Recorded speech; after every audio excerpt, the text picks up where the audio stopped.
Hello there, ladies and gents. So we're going to look at chapter 12 here. The South expands slavery and society from 1800 to 1860. So in 1800, there were 8 slave states. By 1860, there were 15 slave states. This was assisted by the Louisiana Purchase. Louisiana Purchase doubling the size of the U.S. effectively. This opened up the Midwest. Then the Indian removal under Jackson and others in the 1830s.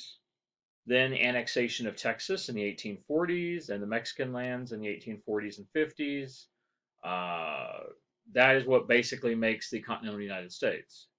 And parts of that, big parts of that, ended up being slave territories. So we're going to look at that. And we're going to start with the domestic slave trade. From 1776 to 1808, there were about 115,000 Africans imported into the U.S. That's very few. Even though there were millions of slaves in the United States by 1860, after the Revolution, almost no slaves were brought into the U.S. They increased through natural reproduction. In 1808, we officially ended our association with the Atlantic slave trade. Sort of. There's a caveat to that. You could technically still bring slaves in through Washington, D.C. The Constitution was very interesting. It said you had to end the trade among the states or into the states from outside the country, but it didn't include D.C., which isn't actually a state. D.C. is a separate federal district. Furthermore, illegal smuggling was still common. We have no idea how many slaves were brought in illegally, especially into the southern areas like New Orleans, which was the sort of the slave capital of the South. So illegal importation is hard to know, but we know all the way through the 40s, 50s, 60s, even after slavery ended, we know slaves were being brought illegally into the southern states. All right. Well, if we're not bringing slaves into the country, and yet slavery continues to expand and grow, first of all, through natural reproduction, but secondly, we add 7 new slave states after we pretty much end the international slave trade, well, at least with America. So how do all those slaves get down there to Mississippi and Louisiana and Texas and Arkansas? How do they all get down there? They get down there through the domestic slave trade. In other words, buying slaves in Virginia and transporting them to Louisiana, buying slaves in Carolina and transporting them to Texas, the domestic slave trade. And that's really what we're going to talk about right here. Most of this really starts in the early 1800s, 18 teens, with the growth of the cotton industry. And the Upper South starts exporting all of these slaves because they were having such high natural reproduction. Life expectancy for slaves was quite long, was already getting into the 40s and 50s. So they were able to have multiple generations, and they just kept growing and expanding. For Virginia, for instance, they would be taken out of Virginia, they would be separated from their families, which is really traumatic because traditionally, most slave families remained together, remained constant on plantations. As long as the same family owned the plantation, which was usual, often the same slave families we left there too. It was not uncommon to have a slave plantation in Virginia with 2 or 3 generations of the same family of slaves. That is no longer the case by the 1820s and 1830s. They need slaves to populate the southern states, the southern slave states, and they can't buy them from Africa anymore. So they buy them from Virginia and Carolina and that up there. Sometimes slaves would be given to grown children, the same way you would give a piece of your inheritance to your son or your children to then go off and start on their own. Well, slaves could be part of that as well. As a result of this, by 1860, the majority of the slaves actually lived in the lower South or the deep South. So we'll say the upper slave states, the lower slave states. The upper would also be the old South. That's the old slave states. and then the deep South, the lower South will be the new slave states. So I'm going to use all those terms at different times to make sure you're clear. I mean, it should be pretty obvious. The old South is, the original slave states. It's also the upper area. When we say another thing really clear on, when I say the upper slave states, or the where the slaves come from, the upper states, understand I'm talking about the slave states. I'm not talking about slaves being coming from Massachusetts or New York. I'm talking about the upper slave states, going up to Virginia, for instance, Maryland, those types of areas. So they get transported to the deep South, to the Midwest, all the way down to Texas. Virginia alone transported over almost 500,000 slaves from Virginia that were born in Virginia and then were transported outside the state. The majority of slaves do live in the deep South by 1860. Majority do. They usually worked in these sugar plantations in Louisiana, the cotton plantations in Arkansas and Mississippi, and really bad stuff. It was much worse. Slavery in the Deep South was, well, as one person pointed out, was a place of slaughter. High levels of disease, infection, overwork, terrible treatment. Slaves were treated as slaves. You go to Virginia, slaves have a more of a tendency to be treated as family or as servants. You go to Louisiana and they're treated as just abject slavery, poverty, treated as practically like animals. When you see all the movies and the horror stories about slavery, most of it comes from the Deep South after the expansion of slavery. That's where most of the really bad stuff happens. Um, Disease, overwork, terrible treatment, um, really bad. The climate was really terrible. In Virginia, you really could only work 6 to 9 months out of the year due to the winters and the harsh winters there, Virginia, Maryland, etc. In the southern states, you could work 12 months of the year. Due to the temperate climate, you could work the slaves 7 days a week, 12 months out of the year. Could work them to death. Literally work them to death. It was much worse. To facilitate this, we do see a new profession known as the slave trader.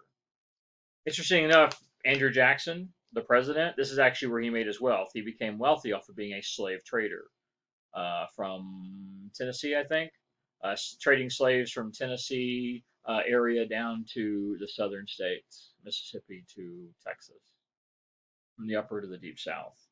They put them in chain gangs. They bought and sold them on the way down there. They would buy and sell as they would go. They'd march them all the way down south for days, weeks, months, in chains. The wealth was really great. That's why these slave traders really did this. You could get a slave value in Louisiana versus Virginia. It was 3 times as much. You could sell a slave for 3 times what you purchased it in Virginia.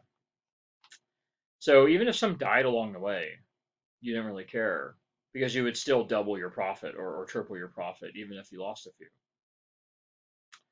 They were to say slavery was inhuman in the 1700s would be true, but the level of inhumanity which really overtakes slavery by the mid 1800s it's unbearable. It's unbelievable. You could live as a slave in Virginia. You were a slave. You were treated as a poor servant. And yes, occasionally abuse did happen, and of course, sexual abuse was common. But you could sort of fashion a life as a slave.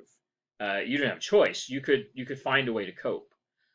Coping in like Louisiana was almost impossible. It was brutal. It was violent. It was terrible. The impact on the blacks and the black population. Well, the slave trade really reveals how bad slavery was, or how bad slavery was becoming even worse. Incredibly vulnerable. They were seen as property. They could be bought and sold as easily as a wagon or a plow. They were. This is really where you'll see the term chattel slavery a lot more common. Chattel referring to them as a property, not as a person. They're to be bought and sold like a cow or a wagon. Um, Only useful as far as the farmer could make money off of them. Only useful that way. To be sold to the Deep South was pretty much the ultimate punishment. You would prefer almost any punishment to stay in Virginia or Carolina, to stay up in the north like Tennessee. You prefer that than to be sold down to Mississippi or Louisiana, Texas. It was terrible. Marriages were destroyed, children taken away from their parents, families destroyed. And again, you go to Virginia, families were common to sort of stay together in the 16, 1700s. Families always had to worry about separation. It's really a weird irony that many slave owners actually saw themselves as benevolent masters. They often acted this way in the 1700s. They acted like they were good Christian shepherds for their slaves. That they were there to take care of them, watch over them, and protect them. Again, treating them almost as extended members of the family. Um, that was common in places like Virginia, for instance. Benevolent meaning good, being a good. We're gonna treat them well and take care of them. We're gonna raise them up. Think about that picture we saw in the last chapter: a slave in his own country or a Negro in his own country. The idea that back home, being Africa, slaves were uncivilized, they were savage, they were violent, they were non-Christian, and then the American way is we're going to give them all those things. Um, even loyal ones, loyal slaves up in the north, the northern slave states would be treated, maybe even given money, given jobs, given better clothes, better food, things like that. But if you were a trouble slave, you would be sent to the deep south. You'd be sent to the place of slaughter. Disruptive, troubling. Um, it's really interesting. There seems to be a lot of evidence that indicates whites did not really question this. Most whites, bear in mind, most whites did not own slaves.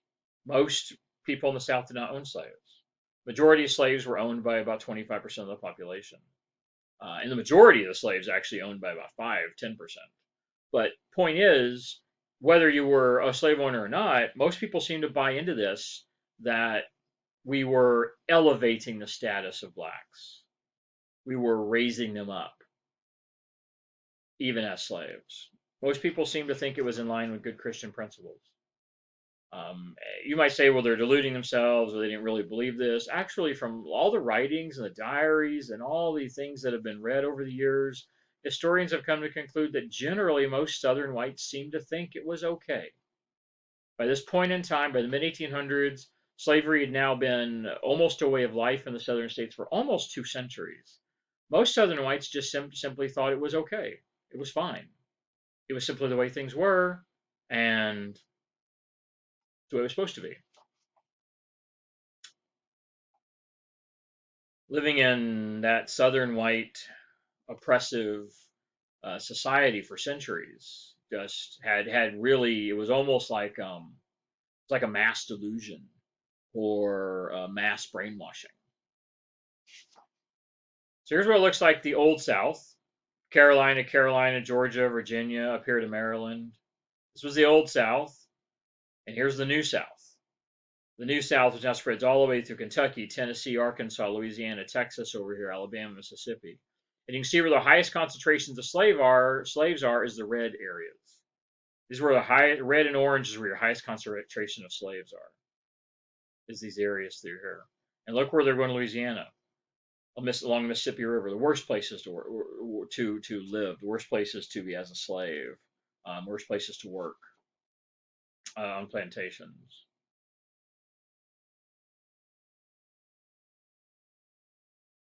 And then it spans even further into Texas. So slavery just continues to expand from 8 states to 15 states over about almost 60-year period. We acquired all this territory here between 1840s and 1850s. Now, Southerners wanted to continue expanding slavery all the way to the ocean. They wanted that. So, it's interesting. Some did, some didn't. Think about that. Why would some slave owners have not wanted slavery to expand?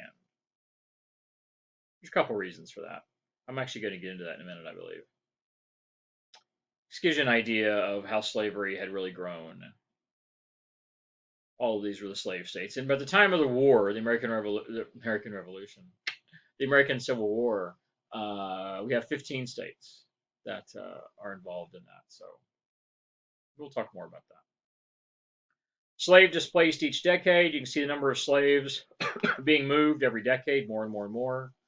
And the cumulative shift by 1850s, we have over 1 million slaves transported from the north to the south.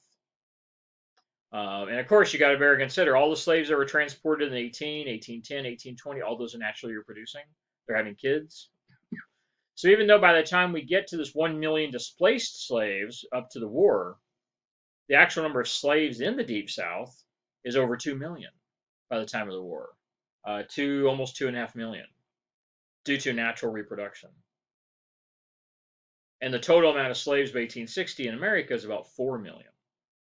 So about, 60% or so are in the Deep South, the worst places to live.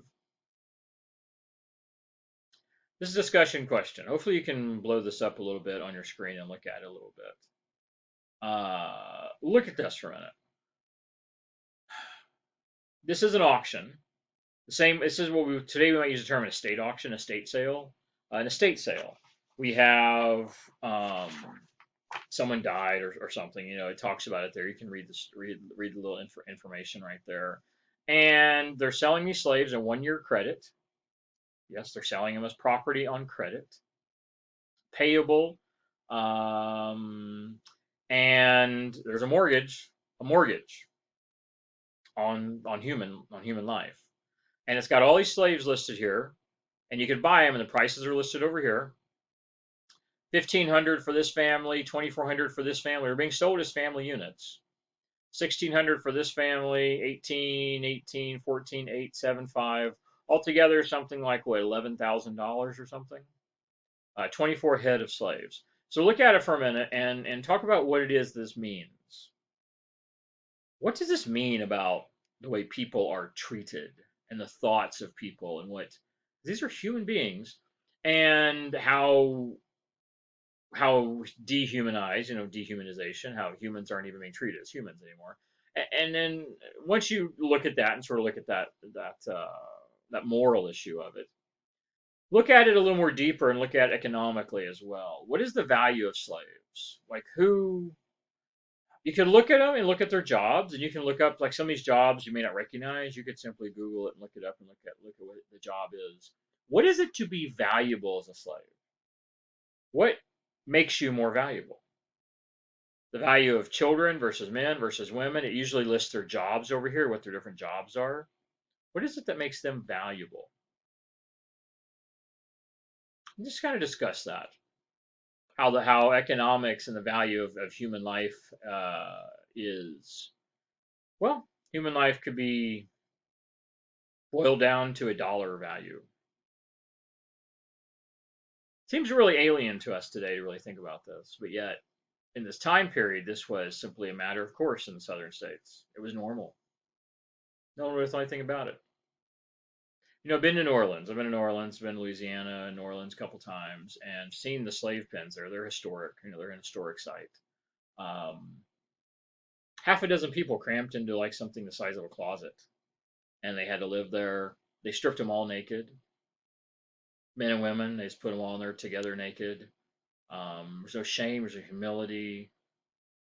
There's no place left to be embarrassed. Then they would take you naked and put you up on a block with dozens and dozens of people voting, basically auction. It's an auction block. And you'd have to turn around and walk and go inside just as a naked. It's just, to even imagine what this would be like today is hard. It's hard to even imagine any of us having to go through this.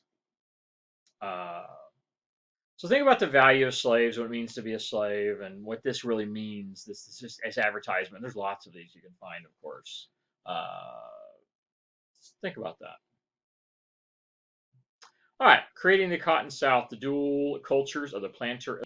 About 3,000 families owned more than 100 slaves each, and about 2/3 of the entire Southern wealth was in the hands of these 3,000 families. Bottom line, a handful of families owned most of the slaves, most of the wealth, and pretty much all the power of the Southern states. All of it was tied into the slave economy and the slave culture. So the expansion westward really splits the plantation elite into two groups. The first type is the traditional, the Old South aristocrats, the ones we talked about in the previous chapters. The old plantation gentry, the aristocracy, the ones that sort of ruled as benevolent masters with their fancy houses, and they treated slaves as children, but they treated slaves as children, as part of the family, as children. Um, they were treated more like servants then than we think of as traditionally as slaves. They were still slaves, though, very clearly. We do know sexual relations were pretty bad. We know women were raped, female slaves were raped a lot. But this culture of this style and this gentrification and this yeah, like from Gone with the Wind, that kind of style. That was the way it was in the Old South. They saw themselves as Republicans, good Republicans. They were protecting the property rights of whites. Because there was an argument, which I haven't really made before, that if all these black people were free, that would mean they would be doing what? Owning property. So many of these rich white guys, rich white families, believe that they were protecting the property. Because if there were millions of blacks, free blacks, some of them would own property. And that would mean white people wouldn't own property. Of course, on the other hand, were these rich whites giving property to the poor whites? No. Um, I guess after so long, you just delude yourself to where you don't even see reality anymore. They really thought that the rulers, the authority in the South, should be the best, the brightest, the most talented. They disdained the more democratic life. Now, honestly, you could throw Jefferson and Washington in with this crowd. They were both slave owners in Virginia. They believed all this stuff. They believed in benevolent masters. They believed that they were protecting all the rest of the population.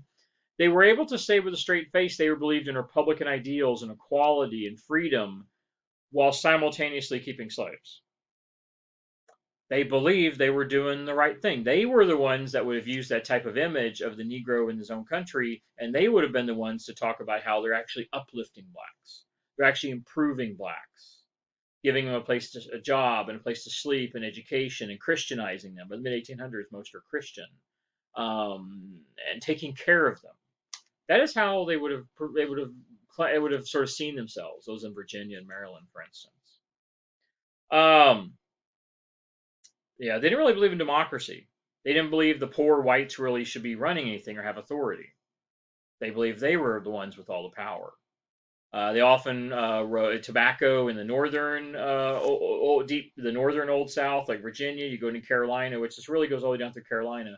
Carolina was more the rice, and there's lots of other stuff in there too. Those are just sort of the big crops. They married their children to one another because they wanted to maintain the privileged identity. So only it was arranged marriages. Rich people married rich people. Um, these were also the merchants, the lawyers, the ministers. Yeah, hundreds of ministers owned slaves. Southerners had gotten past that problem long ago. The idea of good Christian values and being a slave owner had simply that went the way of the dodo the previous century. People had no problem with being a good Christian and owning slaves. It was not a problem for most Southerners. It was perfectly normal. And yeah, so ministers owned slaves. Everyone who could would own them. They lived extravagantly. They expected their families and children to do the same. The wealthiest were probably the rice planters. The absolute wealthiest of all were the rice plantation owners. There's plantation owners in Carolina that were known to own that had thousands, over 1,000 slaves. There's one woman alone, a woman, I assume she inherited from her husband or father, that owned over 6,000 slaves. One person owning over 6,000 slaves. The wealthiest were these rice owners, thousands of slaves. However, with the growth of cotton and the spread of cotton, everything changed. That's really what created the New South, the Deep South. Mostly, the number one crop there, lots of things were grown, but the number one crop in the Deep South, all the way across from Georgia to Mississippi and Texas, was cotton. Cotton was king. That really changes the whole dichotomy. The power base of slavery moves from the Old South to the Deep South. Cotton, which was actually the most profitable crop, was much more profitable. We were the number one, by 1860, we were the number one cotton producer in the world. We were shipping cotton globally. it was the base of the Southern economy. By 1860 was the cotton industry. Now, the aristocrats from the Old South, they also defended slavery as a positive good. I said that before. They thought it was the normal inferior condition. In other words, black people are simply inferior, so they should be slaves. It's the normal, that's the quote, normal inferior condition of Negroes. And they really believed that they were uplifting blacks. They were improving their lives. And this isn't just words. I mean, they believed it. There's lots of evidence to indicate they really believed this. Most of them did. Really, as opposed to Jefferson's necessary evil. Back in 1800, Jefferson said slavery is a necessary evil. It simply has to be. By the mid 1800s, it's a positive good. Um, they often thought of themselves as this Roman ideal, the father of all, which is a pater familias. That's the Latin for father of all, father of the family. And the family included slaves, because in the Roman world, the family would include slaves. Romans had millions of slaves, and the slaves were part of the family. Of course, slavery wasn't permanent in the Roman world either. You could actually work your way out of it. You could buy your way out of slavery, and you could marry your way out of slavery. There was a variety of ways to get out of slavery in the ancient world. Not in this society. Pretty much none of those things get you out of slavery here. They tried to emulate this idea of the father of all. They even required slaves sometimes to attend church services. Even in rare occasions, we see slaves educated. That's not very common, especially after the 1820s and 30s. Some states actually make laws that forbid educating slaves. So you can't really get away with it if you wanted to. But before that, like in the 1700s, it wasn't that uncommon for occasionally slaves to be taught at school with the white kids from the family. It happened. I'm not saying it was common, but it wasn't entirely unheard of. It did happen. They really wanted to shape their behavior. They wanted to make them into, good, productive slaves. Um, yeah, they would actually give them. They would try to shape their behavior with religion. They also wanted to treat them as decently as possible without treating them decent. That makes sense. They wanted to treat them the bare minimum level of decency that they could then simultaneously talk about actually uplifting them and treating them better or improving their lives. So the minimum they could do to be nice to them, where they could simultaneously say they were improving their lives, but nothing more than that. Nothing beyond that. They really wanted to use a religious justification. It was very common in the Old South to use a religious justification that religion was better because they cited things like in the Bible, Jews owned slaves, Christians owned slaves. You can find it in the Bible. Slavery is mentioned 100 times or more in the Bible. So slavery, well, again, it was 2,000 years ago. That was the Romans. Slavery was common. Slavery was common everywhere in the world. All societies had slaves back then. Jesus never condemned slavery either. There's no passage in the Bible where Jesus actually condemned slavery.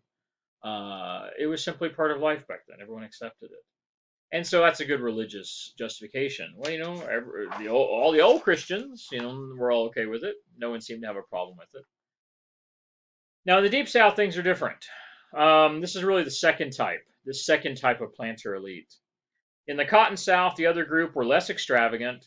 They didn't hide behind the Bible or this genteel lifestyle or genteel society. It was simply about profit. It was simply about making money. Slavery was more harsh. The whole entire slave system was more strict. Slaves also resisted more. Slaves were much more likely to be resistant, which actually in turn facilitated the cycle. So slavery is more harsh and violent. Slaves resist more because, they have less to lose. It's already violent, which actually exacerbates and makes it more violent. And it's a cycle, each one building off of the other. It was common in the South to mutilate, to torture, to abuse, to even kill even slaves. Yeah.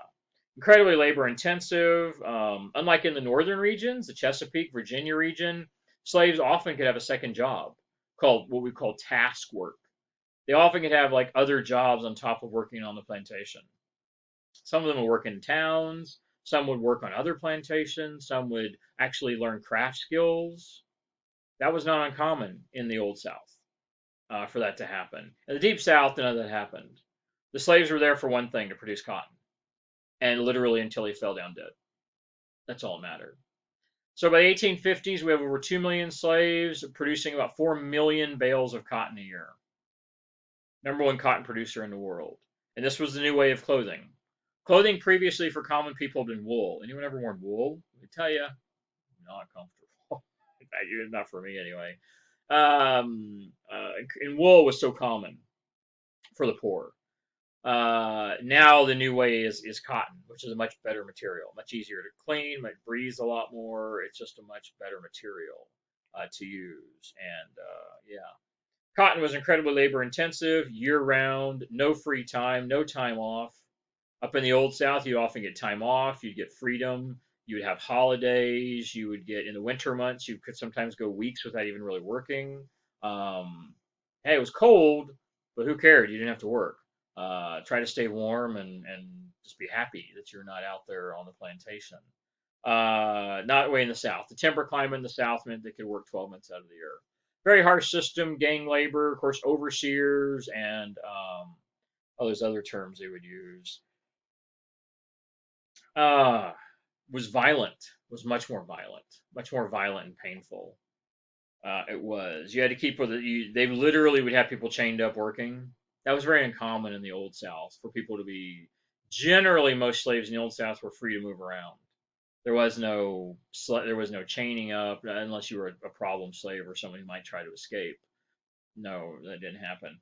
Down here, it was common for people to be chained, to be whipped. And so, yeah, most of the things you see in the movies when you're talking about how terrible slavery is typically comes from the Deep South after the early 1800s. Next, production of cotton here from 18 to 1860. Look at the difference between the Chesapeake and the Deep South by the 1860s. The 1860s, look where most of the cotton production is. Most of it is in what, 4, 5, 6, and 7? Louisiana, Mississippi, Alabama, Georgia, Florida. And really, Florida was just as bad as Louisiana. It was really just as bad. I use Louisiana, I guess, because I've been there and I've actually studied a little bit there. But Florida was just as bad too. So yeah, you've got 4, 5, 6, 7 here: Louisiana, Mississippi, Alabama, Georgia, Florida. This is where most of the cotton production is, and that's, of course, cotton is the most productive crop. So that's where they want the slaves to make the most money. These cotton entrepreneurs, these cotton entrepreneurs in the southern states became the richest men in America.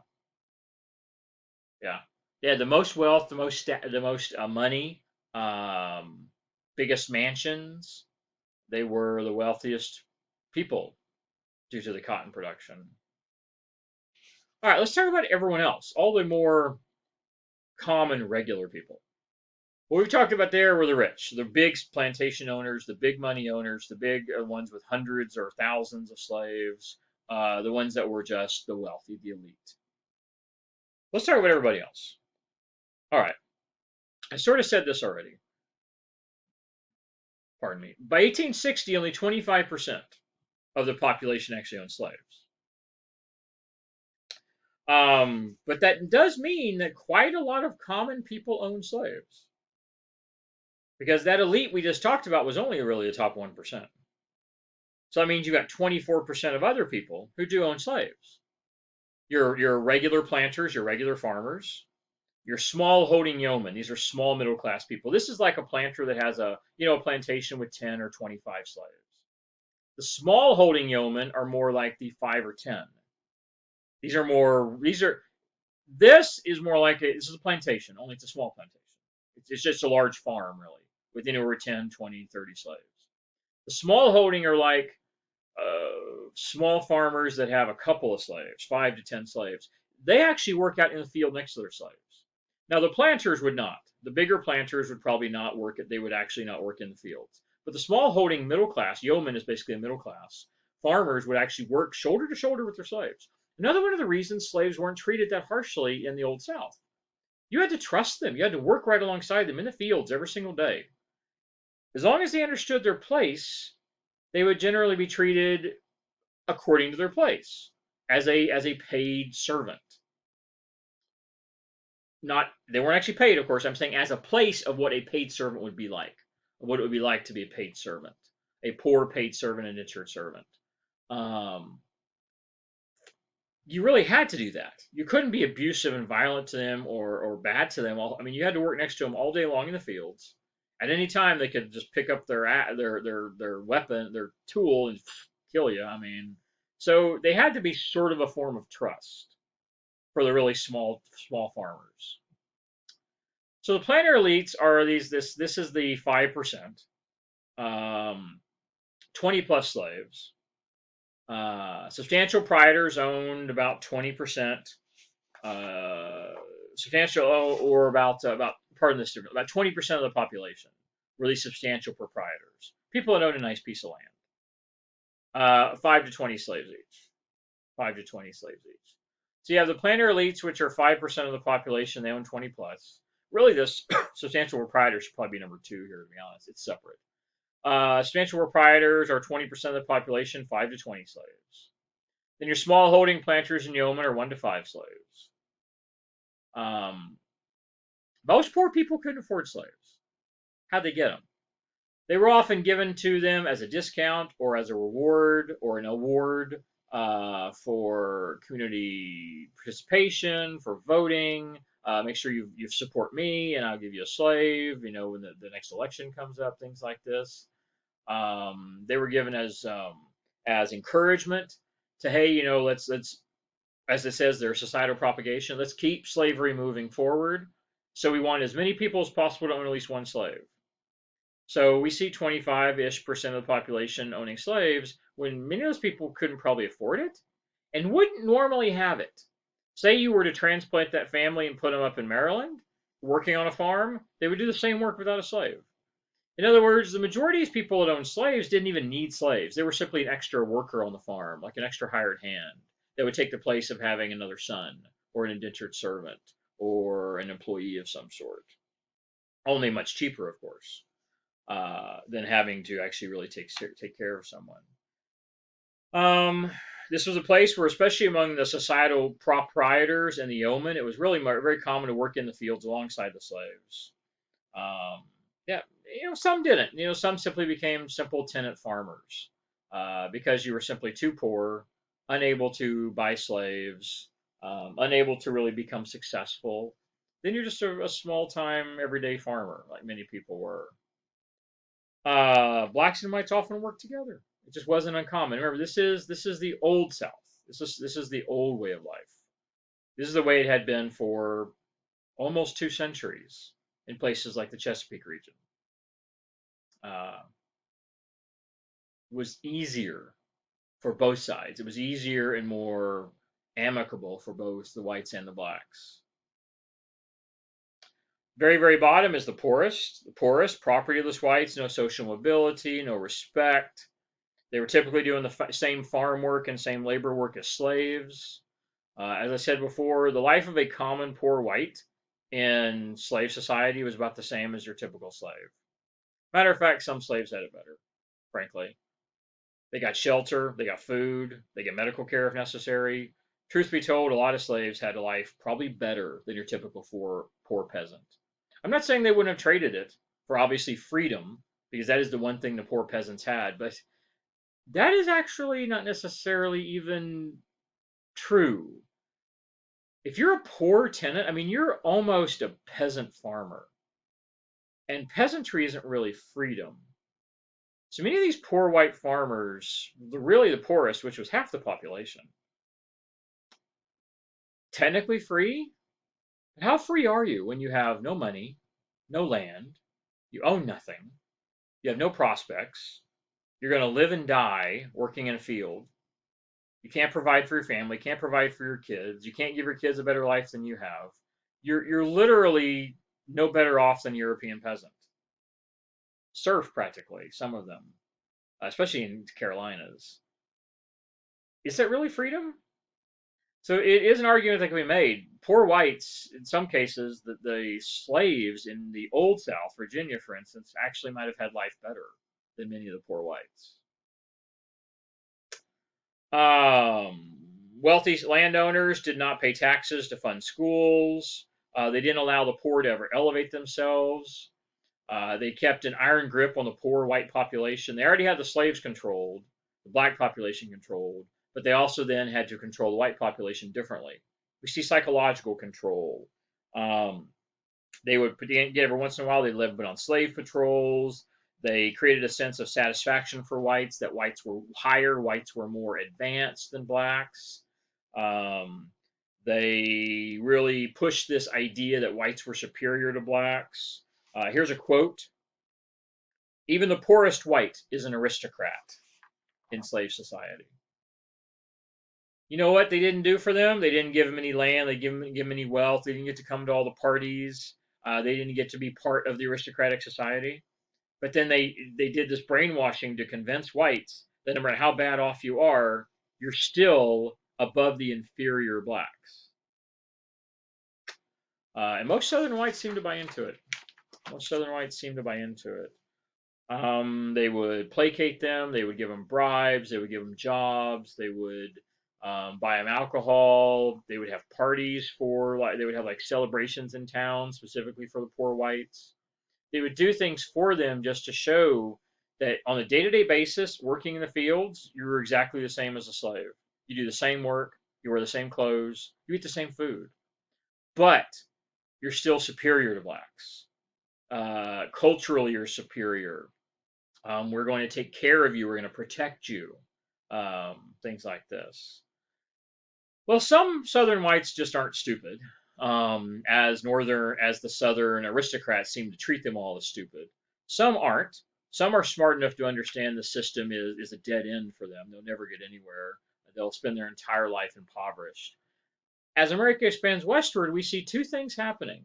I've already mentioned that slavery expands westward, but we also actually see a lot of white people go westward without slaves, lots of them actually. So we see a lot of westward expansion into these new territories.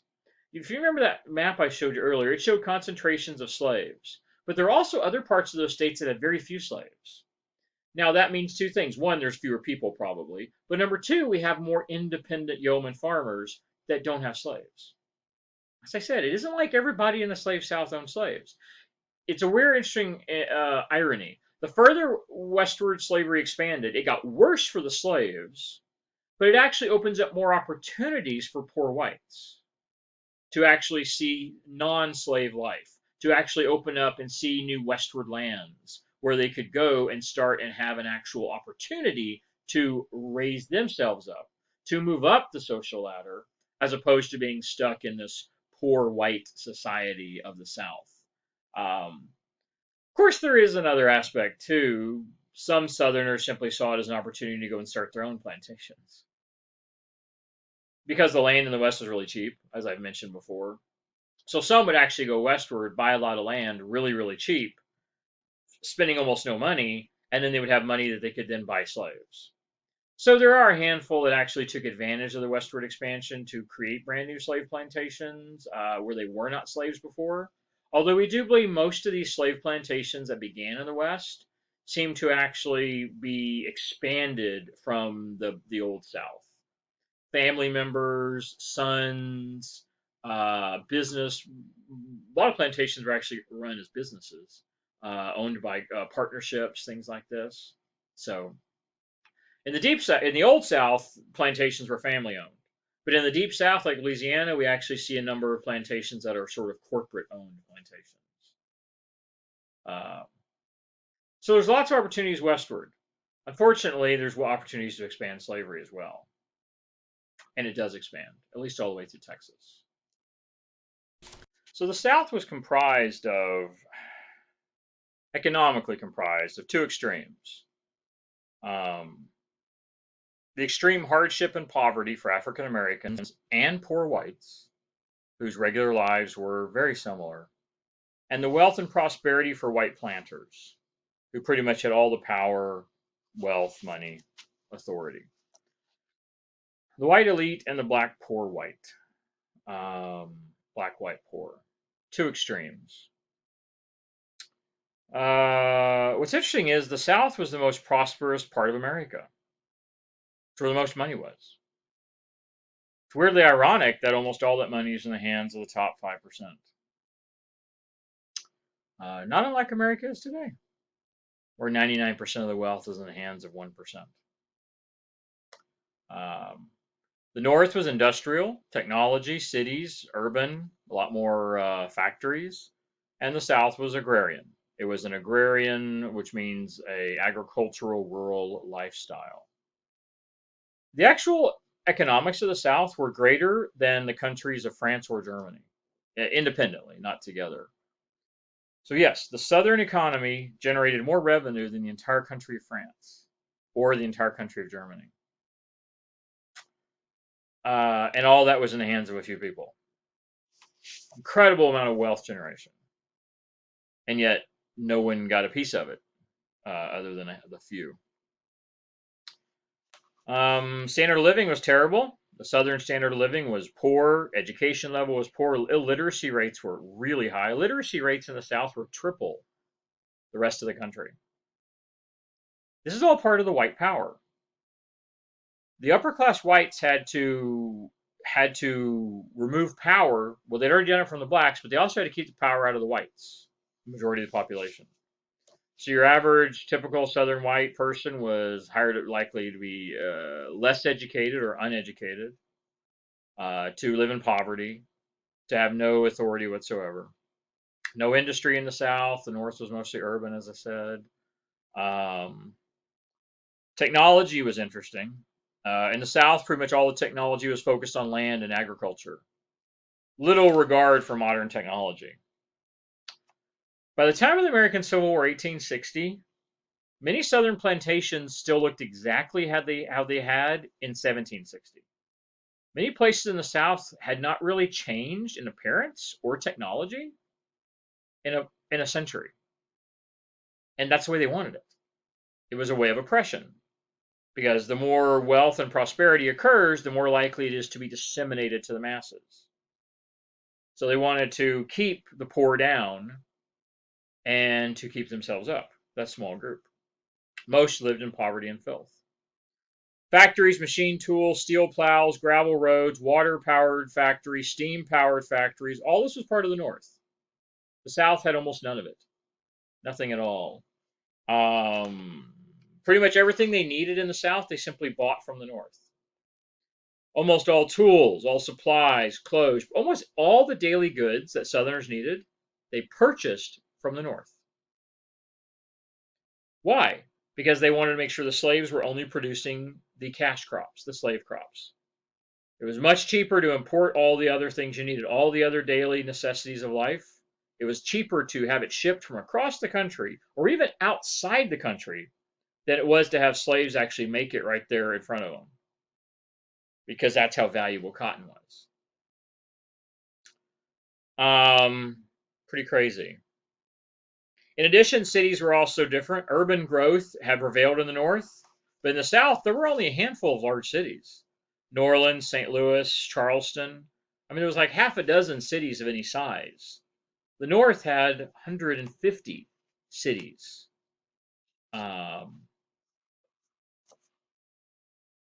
by 1860, when the war occurs, none of this had really changed. And why is that so significant? Because we're going to talk about how, when the war begins, what the North and South look like, and how the North and the South run this war, run each of their sides of the war. Um, so at the time of the war, 85% of the entire South was agrarian, agriculture, and no manufacturing. Only about 15% of the South had any type of advanced technology, manufacturing, or industry. About 15%. The North, it was about 70%. About 70% of the population lived in areas that had advanced technology, at least for 1860s. Machines, factories, plants, roads. There were thousands of miles of gravel, sustained, comfortable. By this I mean roads that survive like the winters. Thousands of miles of roads. 1,000 miles of canals and river systems, all for the trade. It was economically, well, people from Europe would come to America and they would if they traveled the North and the South, they would say very clearly it was like two different countries.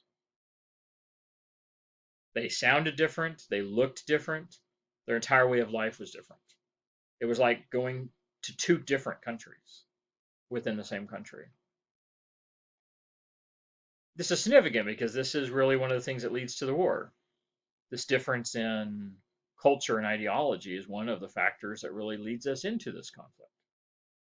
That is, everything we talk about from now on is this conflict looming on the horizon.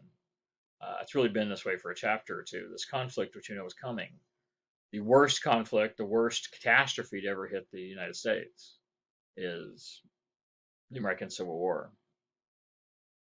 This is a family picking cotton. Look how many people there are in this family. One, two, three, four, five, six, seven, eight, nine. At least nine.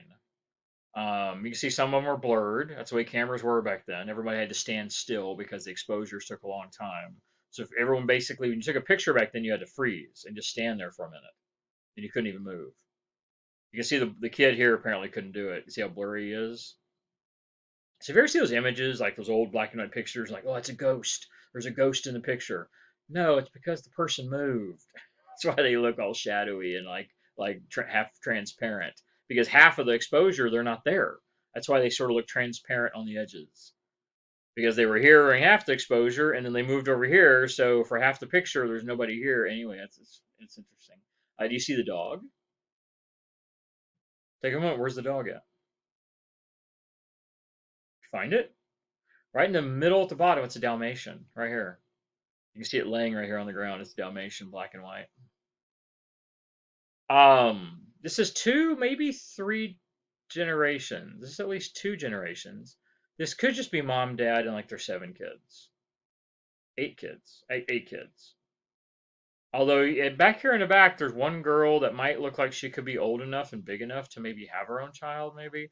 But this is at least two generations working in a cotton field. The mid 1800s is when we get photography. Photography is invented in the early 1800s, 1820s, 1830s. And by the 1850s and 60s, photography is very common in the United States. Uh, Still a rich man's thing. It's still expensive. So typically only upper class people can do it. For some reason, someone decided to take a photo of the slave picking family. I don't know. What are the reasons for that? It's a good discussion question. There's a few aspects to this for discussion. One, what are they thinking?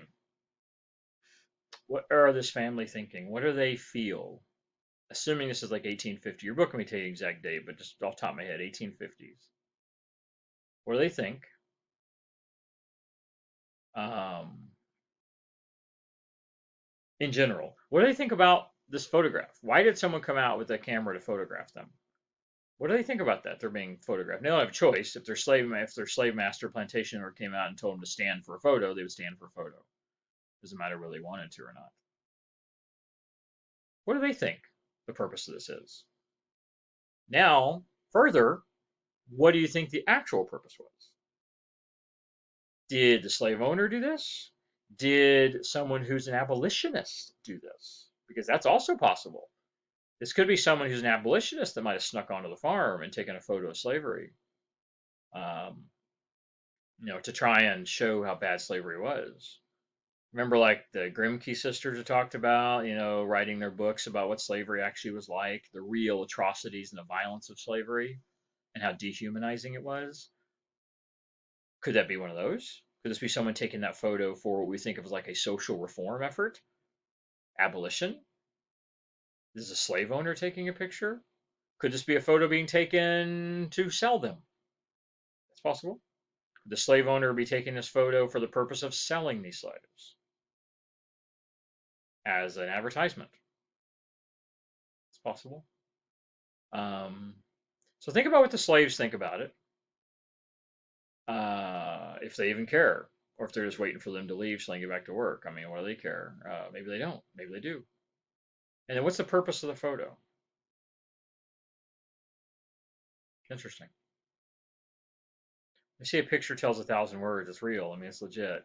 The idea of this, the things that this has in it, the meanings of this, and I'm sure it's many things I'm not even covering, many things that aren't even coming to my mind.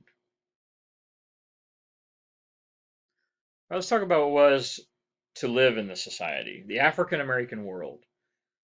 Um, West African culture remains very strong, and most slaves that come to the Americas come from West Africa. So the West African culture remains very strong, um, largely in part to the fact that whites did not want blacks to assimilate to white culture. They didn't want them to be part of their culture. They wanted them to be outsiders and alien. And for most of the time of slavery, they also didn't want to Christianize them. Christianization really comes about in the last 50 years. But for the first 150 years, the idea of Christianizing slaves was really a no-no. It was part of the justification. It's easier to justification slaving someone if they're not Christian. Um, but that does change in the early 1800s. We do start seeing increased move towards justification, towards to Christian justification. In other words, now that we want to say slavery is a positive good, we have to Christianize them because that is an expectation of many. If you're going to say slavery is good, what is the ultimate good? South is incredibly religious. So what is the ultimate good? Christianization. Save their souls. Evangelical black Protestantism. So thusly, most African-born slaves continue to worship gods and spirits, what we call animism. So this idea of animism is still something that's common among African culture. That is in the 1700s. By the time we get to the 1800s, where most slaves are born in America, animism starts to move away, and Christianity starts to move in. But it isn't just a blanket covering of animism. What we actually is a blending. The term we would use is syncretism. We actually seem to see this blending of African, more tribal culture, more traditional religious beliefs, blending with Christianity. And we call this evangelical black Protestantism. It's a new form of Christianity, really. That is largely Protestant. It is basically Protestant, but it's got some very interesting African stylistic elements that really make it unique. Still believed in witchcraft and spirits and magic and stuff like that as well.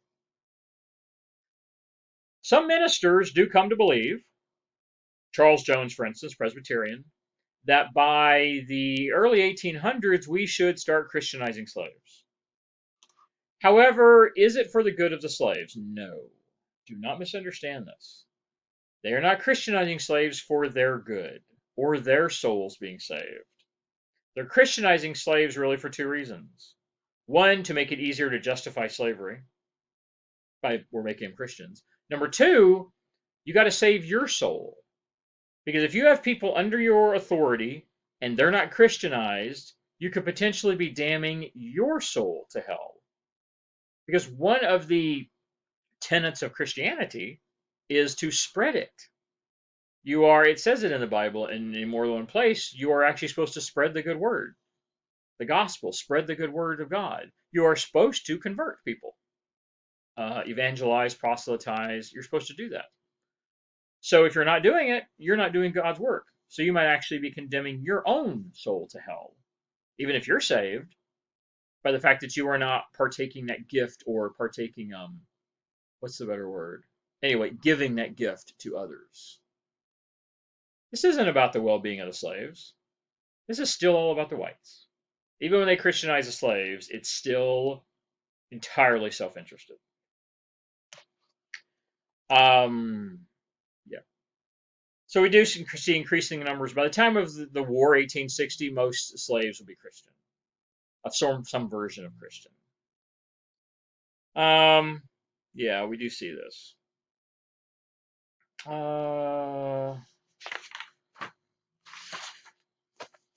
The influence of the Great Awakenings. The Great Awakenings were in the 1740s and the 1820s. Those also help influence Christianization. As we see the Great Awakening spread, we talked about one of them. We spent some time talking about the one in the 1730s. I didn't really talk about the 1820s, but similar. The increasing interest in religion and Christianity and bringing many people back to God, it actually spilled over to the slaves as well. We see lots of slaves also being Christianized, sort of secondhand during the Great Awakening. Even if it wasn't directly targeting them, although there was some ministers that did target them. That wasn't very popular. A lot of it spills over because the Great Awakenings would be in the communities, the towns, they would be up and down the streets, they would have big meetings, and yes, some slaves certainly came in contact with it. So we do actually see that also influencing Christianization of slaves? Well, then when the slaves from the Old South get transported to the Deep South via the domestic slave trade, they bring it with them. So we see Christianity spread in the South as well among slaves and Africans. Um, we're not really talking about free blacks anywhere in here. We are going to talk about free blacks, but it's not really mentioned here. We're really focusing primarily on the slaves at this point, which were 90% of all blacks in the country at the time. We see increasing ideas of conversion, baptism, and even the thoughts among some slaves that they were children of God, really believing they were of God. It's unclear how much this really influenced slaves' ideas of revolt or revolution or resistance. It's really unclear. We believe it's a 50-50 split, really. That about half of them seem to lean more along lines of, we're good Christians, we're going to be good people, even if the slave masters and the whites are evil, we're going to be good people, and we're going to do what we have to do to survive, and we're not going to be evil or cause violence or kill people, and we are going to hope and pray for the future. In other words, the next life. Or even actually hope for abolition, but that was probably most slaves didn't hope for that. Or the other aspect of it, hey, we're Christians, we should be treated fairly more equally, and our duty is to rebel because God is on our side. These Christians, these white Christians, are evil. They think they're good, but they're really not. They're really evil. We're the good ones. We're the ones that are being subjugated and treated poorly. We are the meek who shall inherit the earth, the slaves. And so we actually see two aspects of this. Ones where they become more docile and more compliant, and we see ones who actually become more resistant and more violent. We see two different ways of it. And we think it's pretty even split, really, between the influences of Christianity. This does become, as I said, a syncretic religion. As more and more Protestantism spreads into the slave population, we see slaves primarily being Christianized. By 1860, most are Christian. They create their own syncretic religion. They blend African religious beliefs with Christian religion beliefs, and they create this sort of thing, this syncretic religion, where we call this unique evangelical black Protestantism. Slaves disliked any passages that talked about slavery or obeying authority. A lot of that in the Bible. A lot of passages about slavery, and a lot of passages about obeying authority, obeying your superiors, stuff like that. You see that a lot in the Bible. Instead, they focus on the passages which are anti-slavery. So they try to ignore the pro-slavery passages, and they focus on the anti-slavery passages. They spend a lot more time talking about that. There's passages in the Bible where the Jews will be liberated, or the Jews come out of bondage, especially the Old Testament, which is really part of the Jewish Bible, which really focuses on the Jews escaping, because Jews were slaves multiple times. Jews were slaves to the Babylonians, Jews were slaves to the Egyptians, and both times they escaped. And so there are a lot of passages in the Bible that talk about escaping from slavery, especially among the Jews. You don't see that much in the New Testament. The New Testament was written entirely during the Roman Empire, even though it was changed in later years. It was basically written during the Roman Empire, in which slavery was normal in life. That was part of life. There were slaves everywhere. So we don't see much in the Bible, the New Testament, really criticizing slavery. You see some passages where they say treat your slaves fairly, free them if you can, but we don't really see anti-slavery stuff much. We see anti-slavery more likely to be in the Old Testament in reference to the Jews, and we see pro-slavery stuff or more ambivalent views of slavery in the New Testament. Their new version of religion is sometimes referred to as distinctive and joyous, a very unique type of worship. Singing, dancing, music, lots of movement, running up and down the aisles, moving around the church, much more joyous and ecstatic.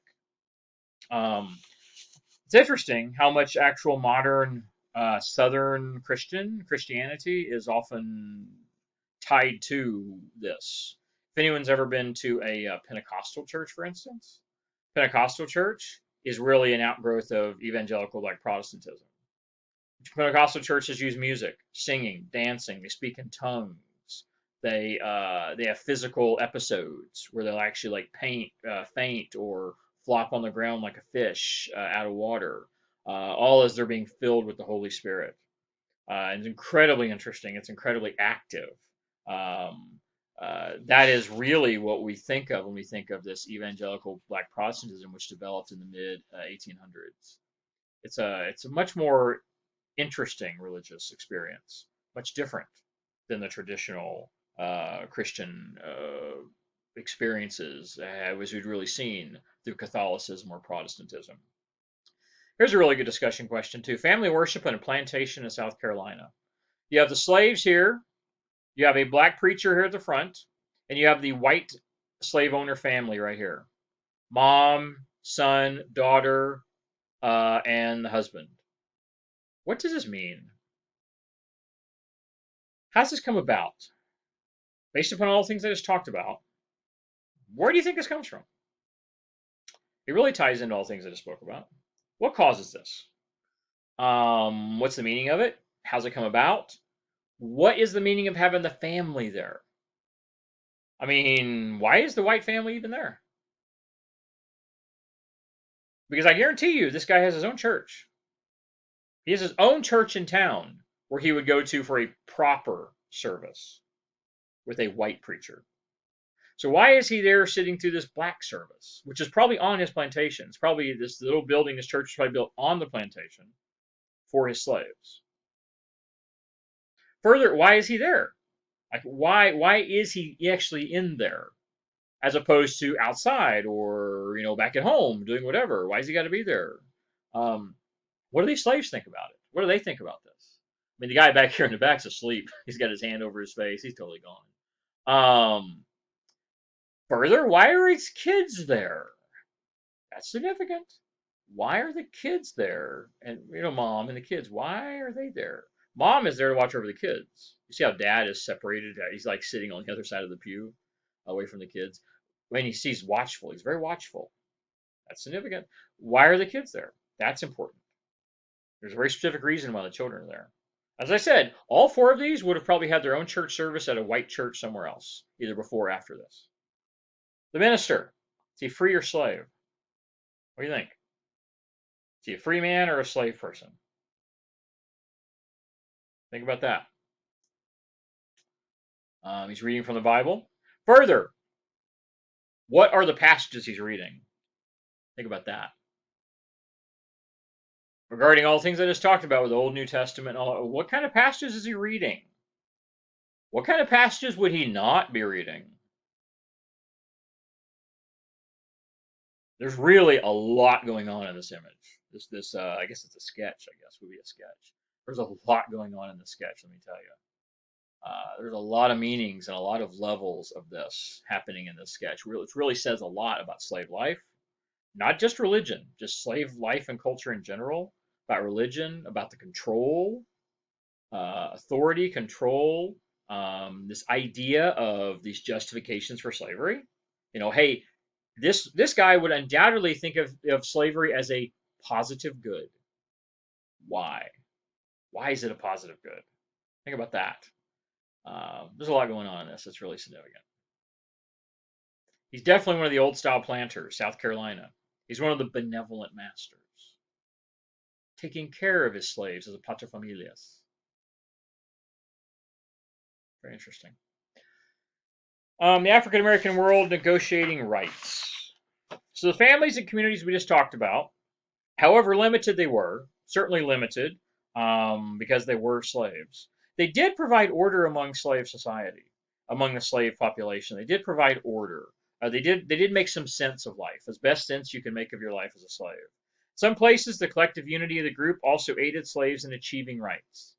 The collective unity of the group, especially if you had a plantation with dozens of slaves that were family members, their unity would actually aid them in achieving additional rights. I mentioned task work before. Sometimes they would have task work. They'd be able to do side jobs and actually make money. Occasionally, they would actually be able to make actual money in their pockets. Extra work on the side to get a skill or a trade, which would, of course, give you more of a feeling of satisfaction or self-improvement. One of the reasons we go to school, we get education, we get training, is to actually feel good about ourselves. We know more.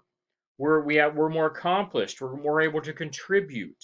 We're actually doing something constructive, not just serving at the needs of a white slave owner. It's self-improvement in a way.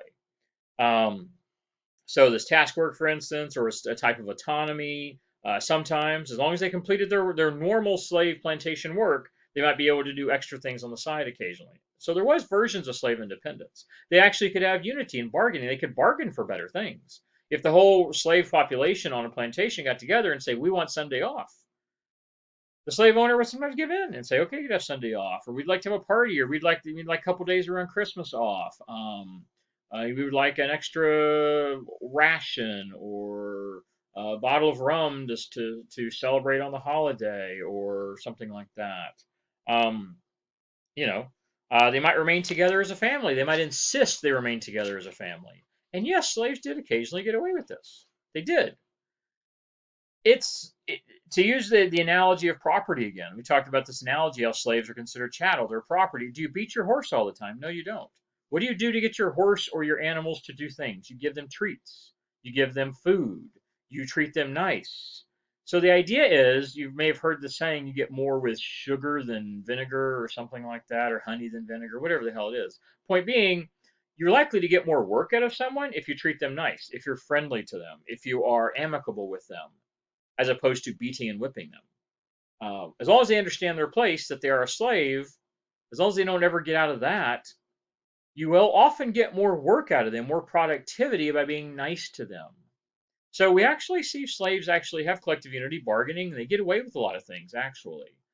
But still, it is slave society, and slave owners do attack and brutalize slaves. And they do have to, we think the actual percentage of slaves that are regularly abused are about 20%. So about 80% of slaves did not normally get any type of abuse. They're still a slave, but they didn't actually get abused in any way on a regular basis. But 20% often did. And why? We think it was we think obviously first you have the ones that resist. If you resist, you're going to get injured. But secondly, we think it was a way to keep all the others in line. You punish one, so the other four do what they're told because they don't want to be punished and hurt. So the 20% keeps the 80% in line. Also helps show that the masters are willing to use force if the thought of like revolution or revolt or rebellion or anything that comes up, that kind of stuff. Sometimes independence could take the form of going to church or having your own personal garden, or as I said, maybe a day off, or even occasionally holiday celebrations or parties they would be occasionally allowed.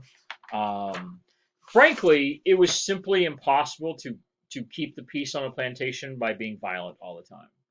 You simply couldn't, because violence also leads to, if you're violent and hurtful to people all the time, what do they have to lose? Are they not likely to be more rebellious themselves, more likely to be violent themselves? If they're going to be abused already, what do they have to lose by being violent and rebellious? So you want to basically entice them to be nice by treating them nicely. Bear in mind, the further south you got, the less and less this was a consideration. Virginia, yeah. Maryland, yeah. You saw this a lot more. By the time you get down to Louisiana, no. You don't see hardly any task work or independence. Slavery is harsh and brutal. So a lot of it had to do with latitude and longitude. The more south and the more west you went, the worse things got. But there's always resistance that you don't know about. That's the kind of resistance where the slave owner isn't going to punish you because he doesn't know you resisted. It's passive, it's hidden, it's secret, it's deceptive. Lots of ways to do that. You could simply work slower. Simply work slower. Simply slow down a little bit. When the slave owner isn't looking, take a break. Go sit on the tree for a while. Relax. You could, I'm sick. I mean, come on, you college students know about this. I'm sick. I don't feel good. I can't make it today. Women could certainly get away with that more than men, claiming female issues, female problems. If you were pregnant or any type of, or even thinking about maybe being pregnant, thinking isn't the right word, potentially being pregnant. Oh, that would be something if we could think ourselves a pregnancy, wouldn't it? To either potentially be pregnant or in something like that. Women had either more opportunities to fake illnesses, although I'm sure they had the real illnesses too. Um, You could break tools. Oh, my rake broke. I can't work for a while till you fix it. Damn, it's a shame that happened. Stuff like that. So lots of passive resistance, work resistance, that could all occur. Um, if you ignore the slave's demands, it could turn out bad. You could have slave retaliation. You could have slave uprisings, which did occur. They could poison your food. They could stab you at night while you're sleeping. They could abuse your kids. They could, of course, do other worse things: set the house on fire, set the farm on fire. They could simply run away. Lots of forms of resistance. However, you'd also risk counter retaliation from the master. You do something bad enough, he may be willing to punish you or hurt you or even kill you or rape you or take away your children and sell them to a slave trader or sell your entire family to Louisiana. Um, so we could see this escalation of violence where one begets the other. And we could see this escalation of violence, which would occur. Ultimately, though, it didn't usually happen because slaves understood when it was all said and done, when the smoke cleared, who were the ones that were going to suffer the most? The slaves. At the end of the day, the masters are free. They can walk away. They can go away. They can go do something else. They can rebuild. Slaves, though, had very limited options. So to see severe rebellion or resistance actively was actually very uncommon because the actions taken upon you, you had a lot more to lose. Um, they could destroy your life and make the rest of your life and your family miserable forever. Um, Ultimately, what we get is compromise, we think, most of the time. Most of the time, we see on most of the plantations a sort of a compromise. As long as it's understood, slave, master, that relationship is understood, most of the time you get compromise between the two groups. And most of the time, they simply get along. It doesn't mean they don't like each other. It doesn't mean they may hate each other, obviously. You're a slave. You probably hate them. Hate your master is not surprising. But that you keep that all inside. Only outwardly we see most of the time compromise occurring. Was there rebellion or escape? Rebellions occurred occasionally, always ended badly. Almost always the slaves were punished or all killed. There was never a successful slave rebellion. No, not even close. There was never even close to being a successful slave rebellion in America and the United States. The only one in the entire Western Hemisphere that ever occurred was Haiti. That was the only successful slave rebellion. So rebellions were meaningless and unsuccessful and never occurred. Some people ask questions, why didn't rebellion occur all the time? Life was so terrible. One, compromise occurs most of the time, so life isn't like terrible, terrible for most people. It isn't that much different than being simply a poor white, which was where most whites were in the South. And the punishment for rebellion was, I mean, you generally had to believe rebellion would equal death. So your situation on your plantation had to be so bad that you were simply willing to die rather than to continue it. Things have to be pretty bad for that. Things that just being a slave is not enough that you're willing to die. You have to be in a really bad situation on a plantation that you're willing to die for it. Because rebellions almost always resulted in just mass executions. And everyone knew this. Going all the way back to 1600s, everyone knew this. When rebellions occurred, the slaves always lost eventually, even if they killed some whites, and their losing was death, usually. So things have to be really bad to really be willing to risk, or not even risk. It's practically guaranteed. If you don't escape, you're going to be killed, almost guaranteed. So rebellions were really unusual, uncommon. Escape, though, happened. By the time of the war, we know on average about 1,000 slaves escaped every year. That's actually just a drop in the bucket. By the time of the war, there's 4 million. So 1,000 a year is really a small number, but it's still 1,000 that do escape to freedom as what we would call fugitive slaves. So you could try to escape, but even escape wasn't common. I mean, think about this. How can you escape when you have no education, no job skills? You talk and look and act like a slave. You've never been taught how to act and participate in society as a free person. So anyone who sees you is going to immediately know you're a slave based upon the way you talk, the way you carry yourself, the fact that you have entire life been treated to be subservient and to be a subject of someone else. Now that you are to take someone who's been that way and try to have to act like a free normal person, mentally, it's like a mental cage that you have to somehow get out of. And it isn't just opening the door and walking out. You have to actually understand how to get out of it. You have to understand how to act like a free person. Most didn't know that. Most had literally been born, and every single minute of their entire life, from the time they came out of the womb, they've been a slave. So how do you train someone who spent 40 years as a slave to be a free person? Most can't do it. So to escape, where do you go? Anywhere you go, they're going to know you're a slave. You're going to look like a slave. You have no job training, no skills. You have no money, no place to live. Um, you have nothing. Bottom line is, most simply didn't know how to survive not as a slave. They had no clue. Underground Railroad was really important for this. Underground Railroad actually trained them and taught them. Sometimes they would be hidden away for weeks at a time, and they would teach them. They would teach them language. They would teach them how to stand, how to act, how to talk to people as a free person. Um, most never escape. Most don't try to escape because they don't believe there's any options. I'm supposed to travel 1,000 miles across slave territory with slave catchers after me and dogs after me when I have no resources whatsoever. The reality is, the most that did escape usually did it with some type of assistance because they simply couldn't do it on their own. Um, yeah. Uh, yeah. Next, we're going to talk about the free black population. So this is our last section, free black population. About half of all free blacks lived in the North. They only represent about 10% of the black population altogether. So at the time of the war, we have approximately 4 million slaves and approximately 400,000 free blacks. About half in the North, half in the South. Discrimination was common. Discrimination, segregation, and prejudice was common. The term we often would use as a quote. I don't know who says this. I think I mentioned it before to boys maybe, but I'm not sure who actually says it. Slaves in the midst of freedom. So for even a free black was treated as second class status, well, really third class status. They were treated as inferior. They were kept in low paying jobs, usually domestic work. Pardon me. They were considered socially and intellectually, I believe I just made a new word, intellectually and mentally inferior, socially inferior, mentally inferior. They were treated as second, third class citizens, discriminated against, prejudice, segregation. Blacks were not supposed to associate with whites in most cases.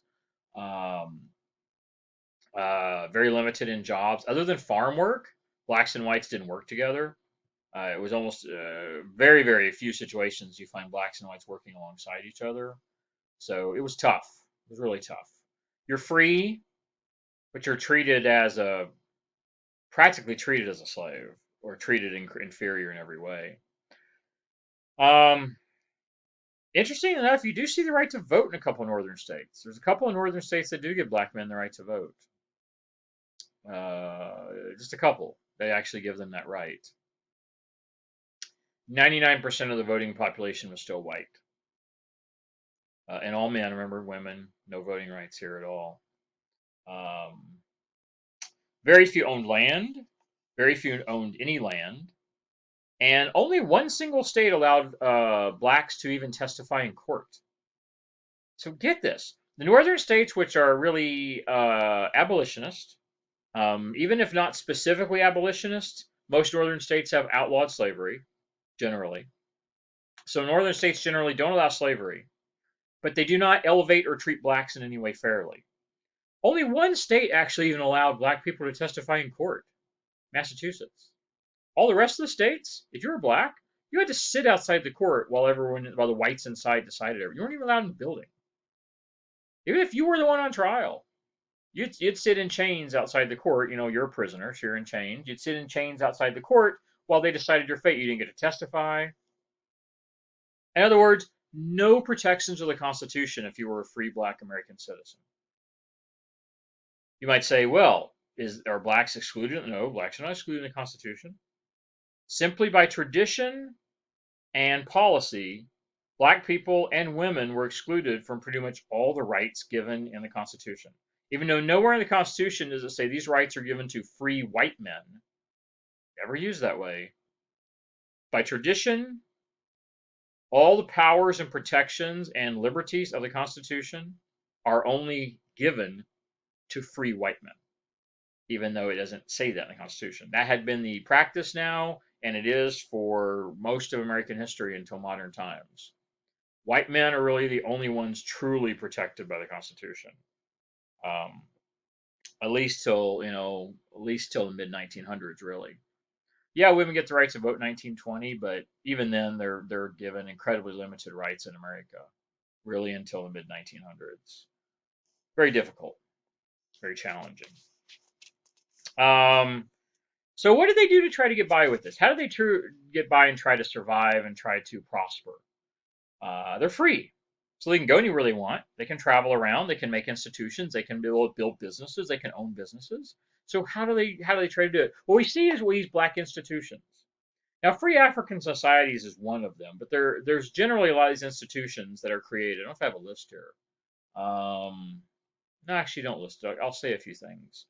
Um, they would create businesses, black schools, benefit societies known as free African societies, new Christian denominations, new Christian Protestant movements, as for instance the AMEC, which is still around today and still a very successful church institution, American Methodist Episcopal Church. So between schools, businesses, different societal organizations, free African societies, which were there to assist free African people, the churches, they build lives for themselves, even as slaves in the midst of freedom. They build lives for themselves. Um, Many people really believe these societies are necessary because blacks do not have equality in our society in any way, shape, or form. Free or not, you have no type of equality. So these institutions are necessary just to give them a semblance of equality and a semblance of status among a majority white population that generally considers blacks inferior across the board, regardless of free or not, regardless if you don't believe in slavery or not. To be perfectly clear, even if you didn't believe in slavery, most of those same people also did not believe in black equality or any type of black. They believed blacks were still inferior. Um, these institutions were typically filled with black members. However, it's interesting, they usually acted white. They usually dressed like white people, they cut their hair like white people, they tried to speak like the whites, they tried to emulate white culture as much as possible. We think it's very clear it's not because these blacks secretly wanted to be whites. No. The reason is very clear. They wanted to fit in and assimilate as best they could to try and have some semblance of an actual freedom and independence in America. And the more white they could act, the more white they were treated. In other words, they were treated more fairly, they were treated more equitably, they were given more opportunities the more they acted like white people. Um, it gave them respect among the whites, and it really gave opportunities for many black people among the white population. It's simply a way of assimilating. America was 90% white, almost 100% Protestant, like 95% Protestant, 90% white, 95% Protestant. Almost everybody was from European society other than Africans themselves. So to fit into American society meant you had to act like them, you had to look like them, you had to talk like them. Because if you didn't, you would simply be rejected in every way. You couldn't get jobs. You wouldn't have opportunities. They wouldn't give you loans. They wouldn't let you get businesses. They would terrorize you and attack you. Yeah. However, we do know it's very clear many black people who did emulate whites, they hated them just as much. It isn't that they were doing it because they liked the whites or respected the whites. They simply thought it was necessary for themselves. By attempting to blend in and assimilate was advantageous to. It didn't really do anything for the whites. Maybe it made them feel better, maybe in their mind, but it didn't benefit the whites really. But it did benefit the blacks because the more they were able to assimilate into the society, the more opportunities they were given. So it did benefit black population by acting like they were like this. Now, some did not. Some simply resisted it completely. Some black people had no interest in trying to be white or assimilate into white culture. Some certainly resisted this. But we do think the majority of black population in the North really did their best to try and assimilate into white culture because they believed that was their best opportunities for any type of advancement. By 1860, about half the black population lived in the South, Southern free blacks. Free blacks in the South, it was much more challenging. You had to have paperwork all the time. If you ever got caught with that paperwork as a free black in the South, God help you. They would take you, throw you back into slavery, even if you'd never been a slave. If you were born free, they would take you and throw you into slavery. Um, One of the worst things you could do as a free black in the South is not have paperwork or having white people who would vouch for you in the community. You needed to have white friends, at least business people in business or coworkers or people that lived around you who could vouch for you being a free black person. Because if you were caught without paperwork or someone to vouch for you, tomorrow you could be in chains on a plantation. That actually happened a lot. We think there's thousands of cases of that. Thousands of black people that were enslaved who had never been slaves in the first place because of some mix up or then purposely enslaved, or even further, Southern courts would also sometimes put people in slavery as penalties for crimes. So you could commit a crime, which if you were white, you would get a fine for, or maybe 3 months in jail or something. As a black person, you could find yourself put into permanent, lifelong slavery. Yeah, I mean, it's hard to even understand. Most of your free blacks lived in coastal cities, New Orleans, Charleston, places like that. Most of them lived in the areas along the coast. In cities, most free blacks did not live in country areas because in the rural areas, pretty much every black was a slave. They filled a skilled labor force: stoneworkers, barbers, blacksmiths, construction, ship laborers, shipbuilders, stuff like this. Manual labor, physical jobs, service industry is usually what we saw them as. Always being in trouble, always being possibility of being put back into enslavement, either because you commit a crime, because you lost your paperwork, you were denied trials, you weren't allowed. Again, we already talked about that. You couldn't be part of a trial. You often were denied a trial in the first place. You commit a crime, they would simply summarily judge you. That's where there is no trial of any sort, where someone just says, you're guilty, here's your punishment, bye bye. End of it. It's some summary judgment. No due process, no trial.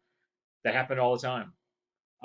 You commit a crime, and the local sheriff just says you're summarily judged, and you're now a slave. Kidnapped, sold into slavery in other states. That happened. There were a handful of blacks that actually owned slaves. We don't think it was many. Literally, maybe numbering in the dozens. But we do know there were some black families that did actually own slaves. That is the ultimate assimilation, isn't it? Really, in our culture in this time period, how much more white can you get? Other than changing your skin color, the most white thing you could do would maybe be owning slaves. That does happen. We knew those cases of a few dozen families, black families, that actually owned slaves. Some own dozens of slaves. Um, we do know a few that actually tried to assimilate into the white planter lifestyle. There's a handful that even owned plantations. There's a handful of black families that actually became rich. Free black families actually became wealthy. Literally just a few. But there are a few that actually fully assimilated into white culture and actually became wealthy and owned their own plantations. A couple did this. 90% no, 99% no, 99% were not this, but we do see a few that do it. Free blacks were also, there's also concerns about free blacks. They were a symbol, so there was a lot of pressure and discrimination against them, more so than even in the North. Uh, Logically, I guess more than the North, because they were symbols of freedom. Having free blacks around are a symbol that to the slaves that they don't have to be slaves. That these black men and women are having lives, normal lives as free people, as normal as they can get. So having free blacks around was really a challenge to the white authority. That's why you mostly see them in the city urban areas where there's a lot fewer slaves. Most of your slaves are rural areas, plantations, and farms where you find very few free blacks. They simply weren't welcome. Because any free black walking around, would you imagine a free black walking on a road next to a plantation where there's 50 slaves out there working on a plantation? And this black guy's just strolling down the road, free as could be, riding his nice horse. What does that say to the slaves? I mean, they're like, oh my God, why can't I be like that?